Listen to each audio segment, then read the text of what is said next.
Iya, begitu kalian sebelum kalian masuk ke situ udah dipesani. Ini jangan kasih enak, kok bisa kalian kasih sengsara, jauhi dengan alat-alat apa katanya.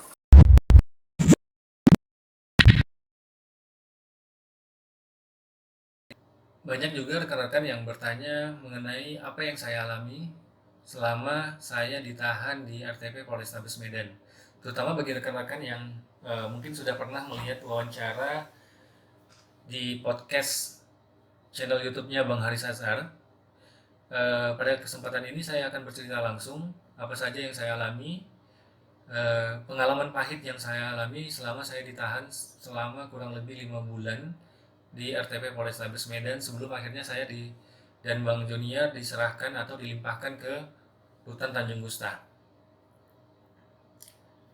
Sebelumnya saya sudah cerita, eh, kami satu malam ditahan di tahanan reskrim tanggal 18 Agustus sekitar pukul setengah 3 pagi. Kami ditahan di sana hingga sore harinya. Ternyata hingga sore harinya, lalu tanggal 19 sekitar pukul setengah 5, saya dan rekan saya Bang Jonier dipindahkan ke RTP Polrestabes Medan. Saya ditempatkan di Blok D, sedangkan rekan saya Bang Junior ditempatkan di Blok C, teman-teman. Begitu masuk, saya langsung ditanya-tanya nih sama oknum napi yang ada di sana. Ini pengalaman pertama bagi saya ketika itu.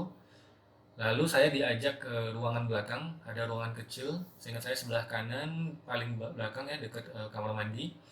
Di situ ada dua oknum, ada satu orang oknum napi langsung menjelaskan ke saya bahwa setiap tahanan wajib membayar namanya uang kebersamaan. Saya diminta 2 juta uang kebersamaan. Katanya uang kebersamaan ini salah satunya contoh untuk beli air katanya. Untuk beli air, untuk diminum bersama-sama, air minum. Untuk beli air minum lalu diminum bersama-sama. Em, saya tidak tahu standarnya berapa dan saya juga tidak yakin ini sebenarnya biaya resmi. Tapi katanya untuk uang bersamaan ya. Lalu oknum napi ini juga menunjukkan kepada saya jika tidak membayar maka nasibnya akan sama seperti yang saat ini ada di belakang katanya di WC. Lalu saya diajak nih ke WC. Saya diajak ke WC. Pada saat itu saya diperlihatkan 3 orang dalam posisi berdiri di ruangan WC. Di situ ada 2 WC, WC jongkok 2 dan dalam satu ruangan kecil yang gelap. Di situ ada 3 orang kalau tidak salah pada saat itu posisinya berdiri. Jadi oknum napi ini menunjukkan inilah yang terjadi jika kamu tidak bayar katanya gitu. Jika tidak bisa membayar uang kebersamaan maka tidak boleh tidur di luar, tidak boleh tidur bersama tahanan lain, harus berdiri di atas WC. Lalu saya diserahkan handphone, diminta menghubungi keluarga saya di luar untuk segera transfer uang kebersamaan. Akhirnya saya telepon istri saya minta untuk dapat ditransfer 2 juta. Istri saya tentu bertanya-tanya, ini apa nih? Baru masuk, baru dipindah ke RTP Polrestabes Medan, tiba-tiba dimintai uang 2 juta. Pada saat itu, istri saya cerita masih ada di Polrestabes Medan dan masih ada di ruang penyidik.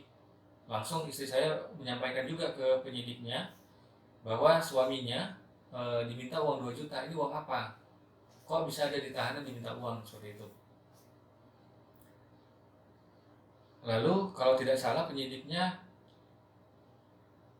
cuman menanggapi, loh kok dikasih bu, gitu, seperti itu ya. Akhirnya uang 2 juta ditransfer dan saya dipersilakan untuk tidur di depan kereng, di tengah-tengah ya. Jadi untuk masuk pintu itu di pertengahan, di situ saya tidur untuk malam pertama.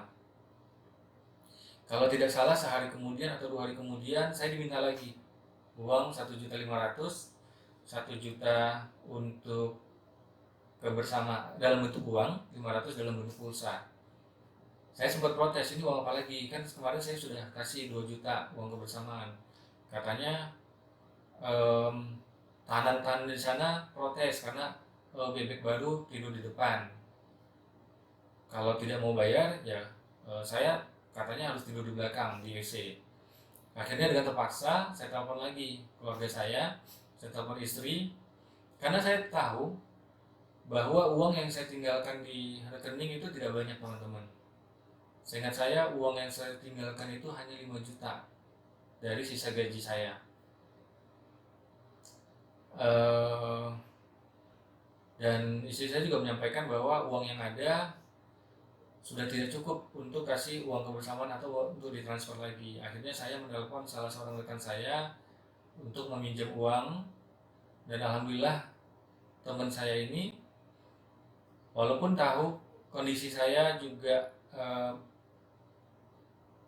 nggak tahu kapan akan bayar, ya karena dia juga tahu kalau saya lagi ditahan, tapi dia punya kebesaran hati untuk meminjamkan uang tersebut. Akhirnya yang memberi uang itu 1,5 juta itu ditransfer langsung dari rekening rekan saya, tapi dalam bentuk pinjaman. Itu terjadi terus menerus teman-teman.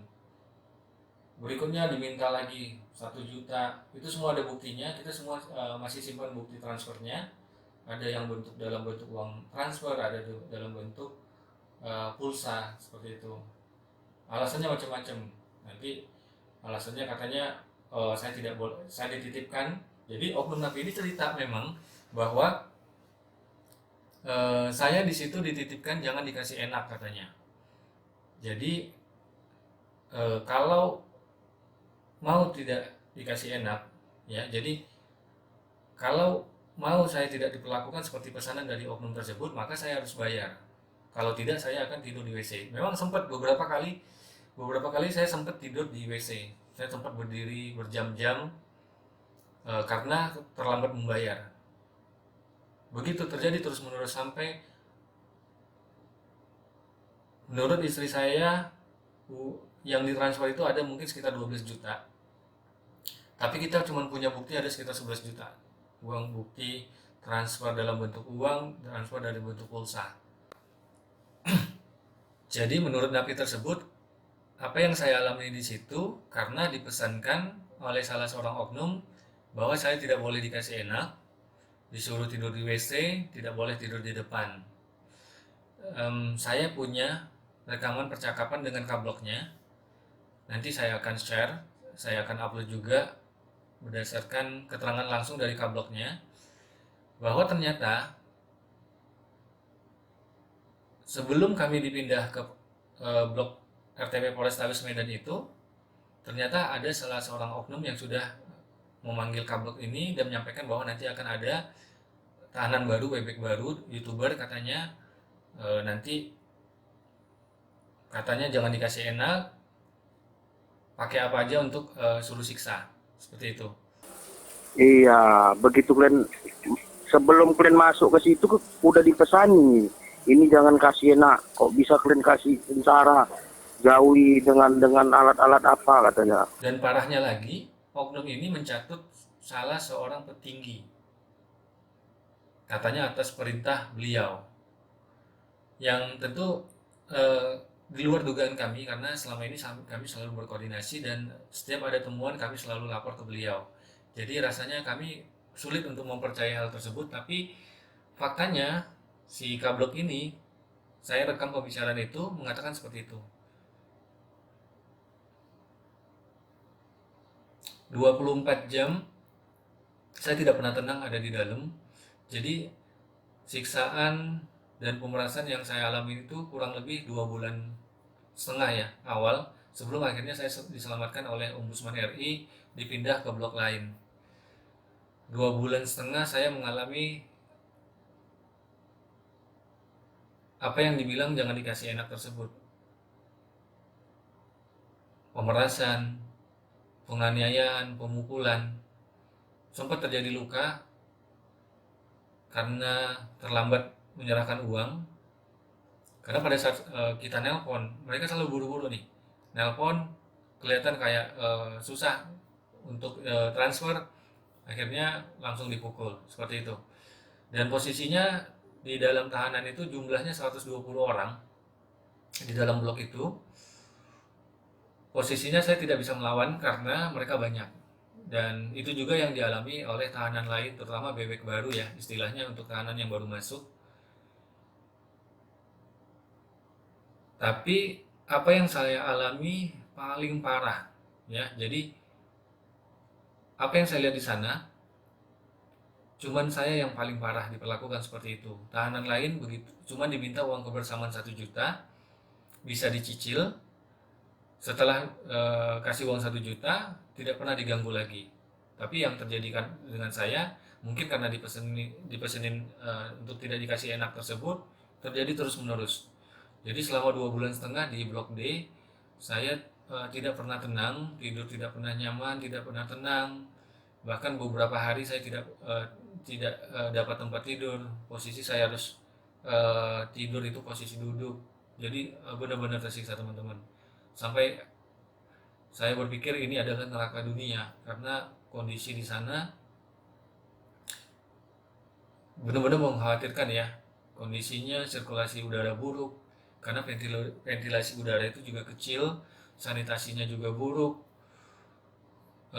Berdasarkan informasi teman-teman di sana juga over kapasitas sehingga menyebabkan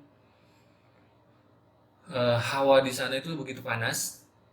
Jadi semua tahanan itu tidak ada yang pakai baju teman-teman, saking panasnya tidak ada yang pakai baju. Bahkan ada beberapa yang hanya menggunakan celana dalam di dalam tersebut karena kan ini khusus cowok ya.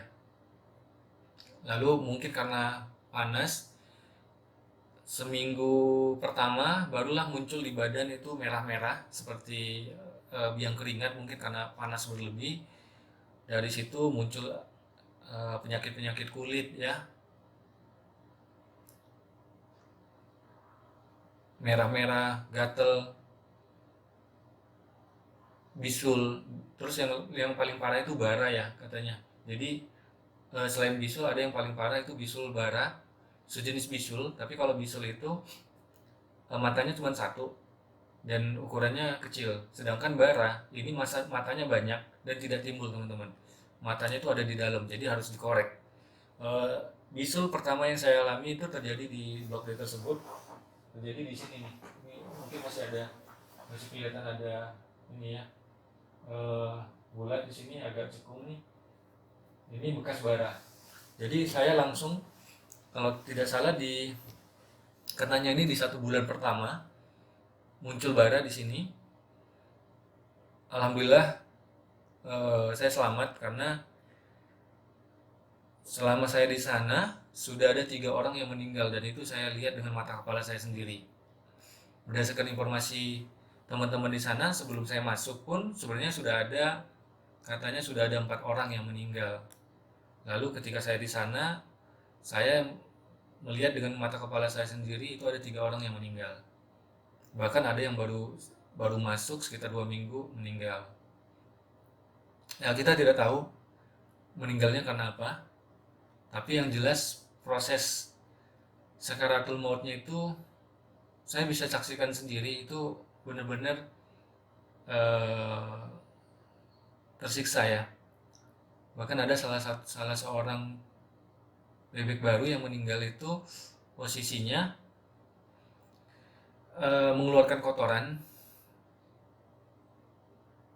Jadi awalnya timbul bisul di punggungnya karena saya sempat kita di sana itu cuma satu tempat kamar mandi, cuma satu, mandinya rame-rame, cuma ada satu keran. Jadi biasa di situ gantian pakai gayung. Nah sempat beberapa kali saya mandi dengan beliau ini. Sempat sebelum beliau meninggal timbul bisul-bisul di belakang. Lalu setelah itu udah kesulitan bergerak hingga akhirnya meninggal dalam posisi, mohon maaf, air seni keluar dan BAB, kotoran dari itunya juga keluar. Kita tidak tahu meninggalnya karena apa. Begitu juga dengan 2 tahanan lain yang saya lihat dengan mata kepala saya sendiri meninggal di lokasi di dalam blok tersebut. Alhamdulillah Allah masih menjaga keselamatan saya walaupun saya diperlakukan paling tersiksa di dalam tahanan tersebut, tidak pernah dikasih tenang bahkan 24 jam. Karena kondisi panas itu juga menyebabkan kita tidak pernah pakai baju ya. Jadi biasanya untuk meredam panas itu para tahanan termasuk saya itu selalu membasahkan baju lalu dibasahkan ke seluruh badan. Itu panas sekali, di dalam situ panas sekali. Jadi untuk eh, mengurangi efek panas yang ada di blok tersebut, kita lakukan seperti itu teman-teman. Jadi setiap berapa jam sekali itu kita bilas lagi bajunya lalu dibasahkan ke badan. Begitu terus menerus. Dan 24 jam itu kamar mandi nggak pernah kosong. Hampir tidak pernah kosong. Dan selalu ngantri saking panasnya. Jadi ada yang berulang-ulang mandi-mandi terus. Saya juga dalam satu hari bisa mandi berapa kali per berapa jam. Ada juga yang satu tahanan yang posisi tidurnya dekat dengan saya itu posisinya beliau ini ketika saya masuk belum lumpuh ya, jadi begitu pada saat saya masuk masih normal, tapi yang saya perhatikan setiap 1 jam sekali mandi, setiap 1 jam sekali mandi. Kita mandi nggak lihat waktu, jam 1 malam, jam 2 malam, jam 3 malam, subuh terus. Tidak tahu kenapa, apakah karena mandi-mandi terus akhirnya salah satu tahanan ini itu lumpuh dan tidak bisa bergerak lagi, kakinya pinggang ke bawah ini lumpuh, sehingga untuk mandi akhirnya harus digendong salah seorang rekannya, seperti itu. Lalu yang bisa saya ceritakan juga adalah hak-hak saya dipersulit. Contohnya hak menghubungi penasihat hukum. Jadi selama di dalam tahanan di RTP Polrestabes Medan, saya tidak diberi hak untuk menghubungi penasihat hukum. Bahkan penasihat hukum saya yang kedua ya, yang pertama akhirnya saya ganti. Yang kedua ini tidak pernah bisa bertemu ke saya, walaupun berulang kali minta izin ke penyidik untuk dipertemukan. Saya tidak diberikan hak untuk menghubungi penasihat hukum saya sesuai yang ditentukan dengan undang-undang. Saya juga tidak diberi hak untuk menghubungi atau menerima kunjungan kecuali di bulan kelima ya, sebelum saya pindah, baru alhamdulillah dikasih kesempatan untuk menerima kunjungan tamu dari keluarga, dari anak istri dan orang tua saya. Saya juga tidak mendapatkan hak untuk penangguhan penahanan. Penangguhan penahanan berulang kali kami ajukan. Ketika ditangkap pertama kali, PH langsung mengajukan surat penangguhan penahanan dan surat jaminan dari istri malam itu juga sebelum saya ditahan, tapi tidak disetujui, katanya tergantung pimpinan. Lalu pada saat ganti PH kedua diajukan lagi surat penangguhan penahanan beserta dengan surat jaminan dari keluarga ya, dari istri. Akhirnya pada saat setelah dilimpahkan ke kejaksaan, saya ganti lagi untuk PH yang ketiga, diajukan lagi surat pengajuan penangguhan beserta jaminan, itu juga tidak disetujui. Begitu juga pada saat diajukan ke hakim juga tidak disetujui. Jadi hak saya untuk mendapatkan penangguhan penahanan tidak pernah dapat.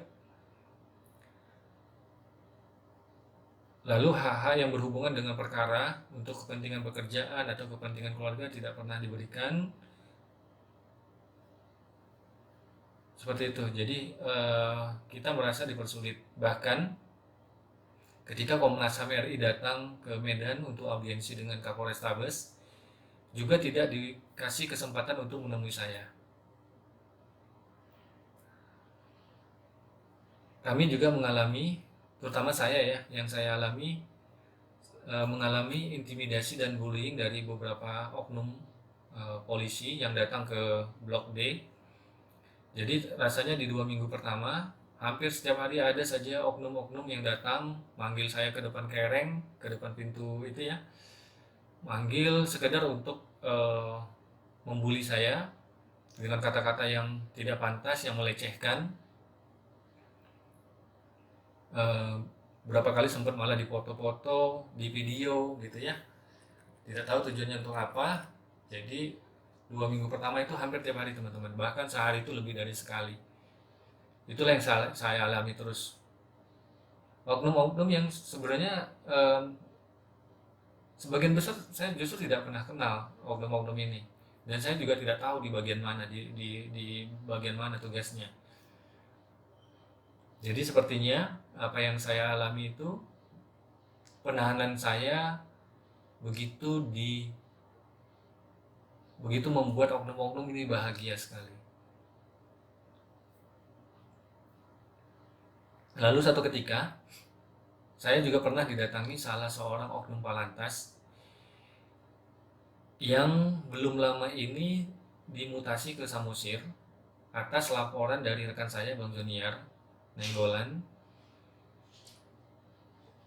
Beliau akhirnya sidang disiplin, dan hasil sidang disiplinnya waktu itu memang terbukti melakukan seperti yang dituduhkan oleh Bang Junior, yaitu karena ada videonya ya, laporannya karena si oknum ini memijak kaki Bang Junior lalu mempermalukan di depan umum menggunakan pengeras suara pada mobil patwal di tengah-tengah pada saat ada razia di salah satu jalan di Kota Medan.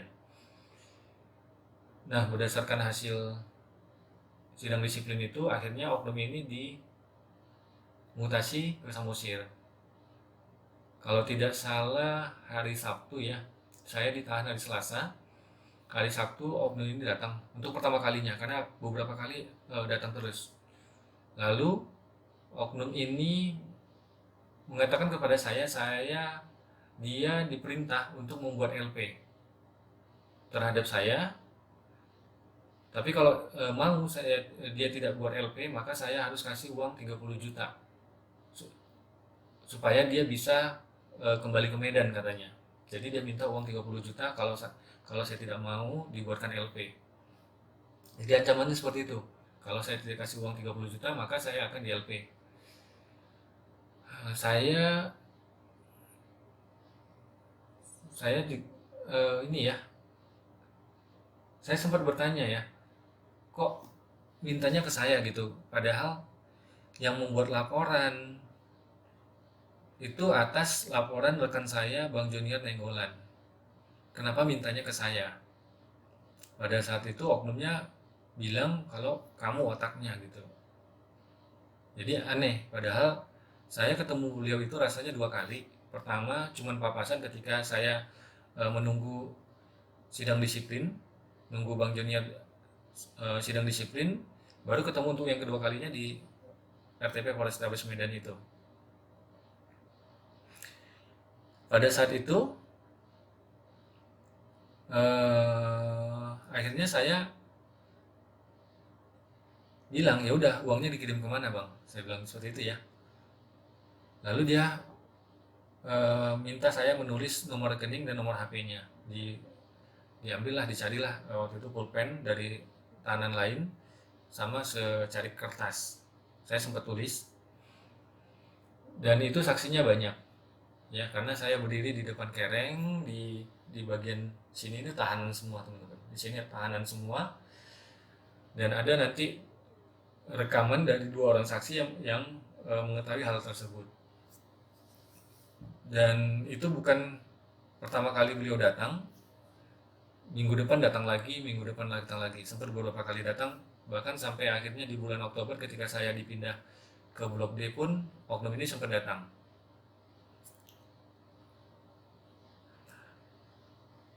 Dan yang saya ingat, dia mengatakan bahwa saya merekayasa video.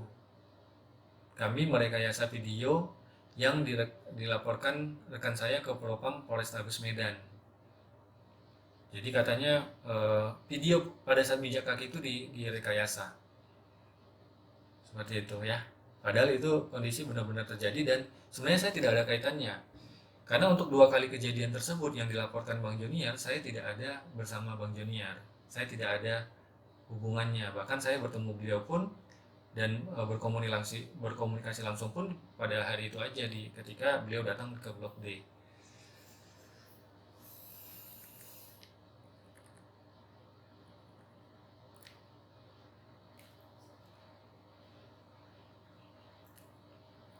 Lalu pernah satu ketika penyidik itu datang ke Blok D, saya dipanggil ke depan kereng. Lalu saya sempat ditanya beberapa hal, lalu si oknum nanya mengenai permintaan uang 2 juta. Cuman waktu itu saya tidak berani jujur ke depan di hadapan penyidik karena yang minta uang itu ada di sebelah saya. Jadi saya kasih kode, bang jangan di sini. Pada saat dia minta, diminta uang, katanya ada diminta uang 2 juta ya. Saya bilang nggak ada. Tapi saya kasih kode nih si penyidik karena yang minta uang itu ada di sebelah saya. Jadi saya tidak mungkin menceritakan apa yang terjadi tersebut. Dengan harapan si penyidik ini bisa memanggil saya keluar supaya saya bisa menceritakan dengan terus terang, dengan leluasa apa yang sebenarnya terjadi. Dan terus terang kami merasa apa yang terjadi,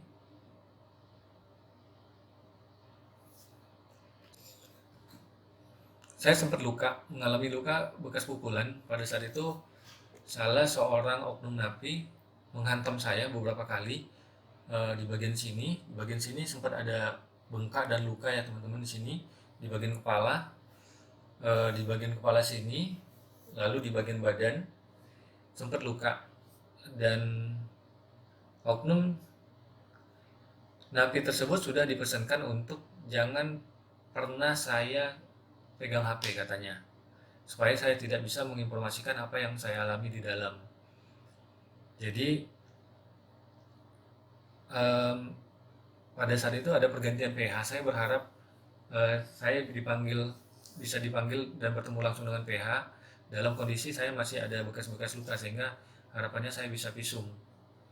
Tapi sayangnya hingga bekas luka itu hilang, saya tidak diizinkan juga untuk menemui PH ataupun menemui keluarga, sehingga saya belum sempat melakukan visum. Tapi untuk melaporkan atas terjadinya pemerasan, kita masih punya banyak buktinya ya. Bukti pemerasan, ke rekening mana saja, ke nomor mana saja dikirim, siapa saja pelakunya, itu semuanya ada. Saya sudah serahkan sekitar 10 nama oknum napi yang melakukan pemerasan dan pemukulan terhadap saya di dalam Blok D.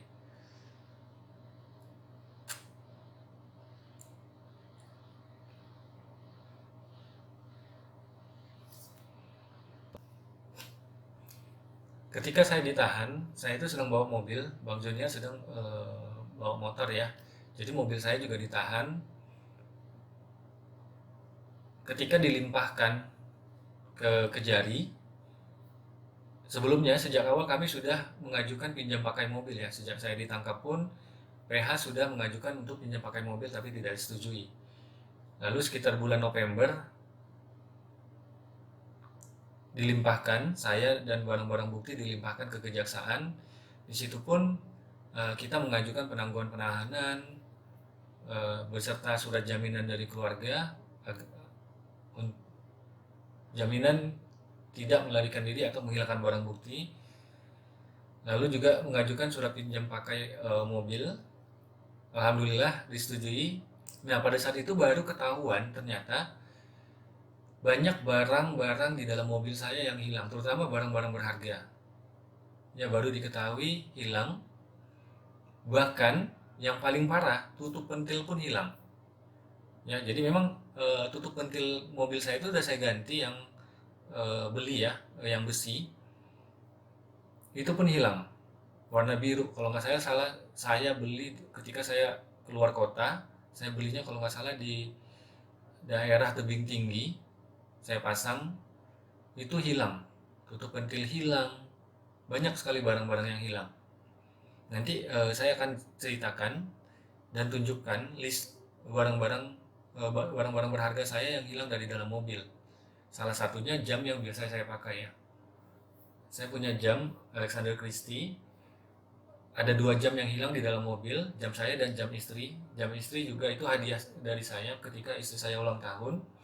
Kebetulan pada saat kami dari Pekanbaru, baterainya habis. Saya berencana untuk mengganti baterai, jadi masih ada di dalam mobil, itu hilang teman-teman. Ada juga kartu e-tol. Seingat saya masih ada saldo sekitar 1,2 atau 1,3 juta di dalam. Karena saya sering traveling, tugas dinas luar kota, jadi saya sering ke tol karena tiap hari pun untuk ke kantor distributor di daerah Tanjung Mulia saya pasti melewati tol. Jadi saldonya itu banyak. List barang-barangnya nanti akan saya jelaskan secara detail pada video berikutnya. Kalau tidak salah sekitar tanggal 27 Agustus sekitar jam 10 malam. Untuk teman-teman banyak yang bertanya kenapa tiba-tiba video saya hilang, video di channel YouTube Bang Junior juga hilang. Saya akan ceritakan kejadian sebenarnya. Jadi seingat saya sekitar tanggal 27 Agustus malam kami jam 10 di Bon oleh Juper. Kita langsung ke ruangan penyidik. Di sana PH saya menyampaikan udah videonya dihapus saja.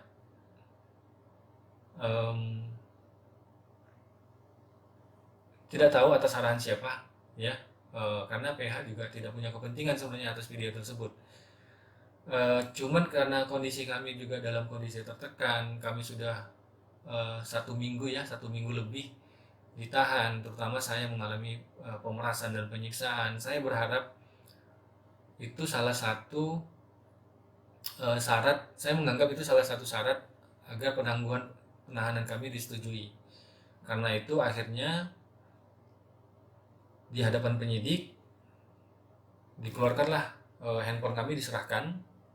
Lalu laptop saya, ini sebenarnya laptop inventaris dari kantor ya, diserahkan juga untuk saya dan rekan saya bisa menghapus pada saat itu juga.